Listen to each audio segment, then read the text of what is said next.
মালদায় ট্যাব কেলেঙ্কারিতে গ্রেপ্তার প্রধান শিক্ষক ও করণিক। সিআইডির হাতে গ্রেপ্তার ট্যাব কেলেঙ্কারিতে সাথে জড়িত স্কুল শিক্ষক। গ্রেপ্তার বিদ্যালয়ের প্রধান শিক্ষক ও করণিক। মালদার হবিবপুরের কেন্দুপুকুর উচ্চ বিদ্যালয়ের ঘটনা। ধৃতদের মালদা জেলা আদালতে পেশ করা হলে 5 দিনের সিআইডি হেফাজতের নির্দেশ দিয়েছেন বিচারক। প্রসঙ্গত 2024 সালে নভেম্বর মাসে পড়ুয়াদের ট্যাবের টাকা অন্য অ্যাকাউন্টে চলে যায়। ফলে রাজ্য জুড়ে শুরু হয় তোলপাড়। বাদ যায়নি মালদা জেলাও। মালদার বৈষ্ণবনগর থেকে শুরু করে হরিশ্চন্দ্রপুর সীমান্তবর্তী হবিপুরে বেশ কিছু বিদ্যালয়ের বিরুদ্ধে ট্যাব কেলেঙ্কারির অভিযোগ ওঠে। এই ঘটনার তদন্তের দায়িত্ব দেওয়া হয় সিআইডিকে। সেই সময় মালদা উত্তর দিনাজপুরের ইটাহার থেকে বেশ কয়েকজনকে গ্রেপ্তার করে সিআইডি। সরকার পরিবর্তনের পর নতুন করে এই ঘটনার তদন্ত শুরু করেছে সিআইডি। তদন্তে নেমে মালদার হবিবপুর থানার কেন্দুপুকুর হাই স্কুলের প্রধান শিক্ষক দুলাল মণ্ডল ও ক্লার্ক রাজেশ চৌধুরীকে গ্রেপ্তার করেছে সিআইডি।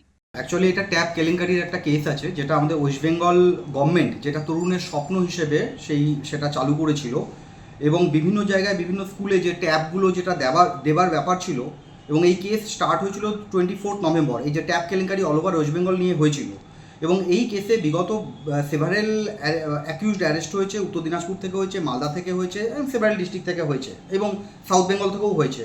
এবং এই কেস বর্তমানে সিআইডি হ্যান্ডেল করছে।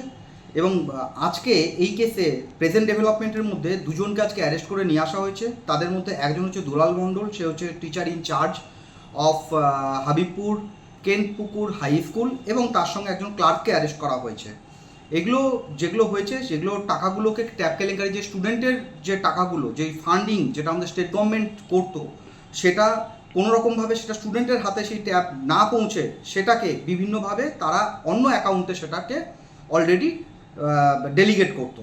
এবং তাদের মধ্যে মেইনলি যেগুলো কম্পিউটার সেকশানে যারা কাজ করে, এবং তার সঙ্গে প্রধান শিক্ষক এবং কম্পিউটার সেকশন যেটা কম্পিউটার জেনারেট করে, তারা বিশেষভাবে এই যে টাকা নয়ছয় করেছে। এবং তার জন্য যে সেকশন আছে এটা ব্রিচ অফ 409, যেটা আমাদের আইপিসি সেকশন অলরেডি আছে, এবং যেটা এখন বর্তমানে হয়েছে 316 সাবসেকশন 5, এবং এটা স্পেশাল কোর্ট ট্রাইব্যুনাল আছে। সুতরাং এই কেস এখনও পর্যন্ত ইনভেস্টিগেশন চলছে, এবং আজকে তাদের জন্য 10 দিনের পিসি প্রেয়ার করা হয়েছিল।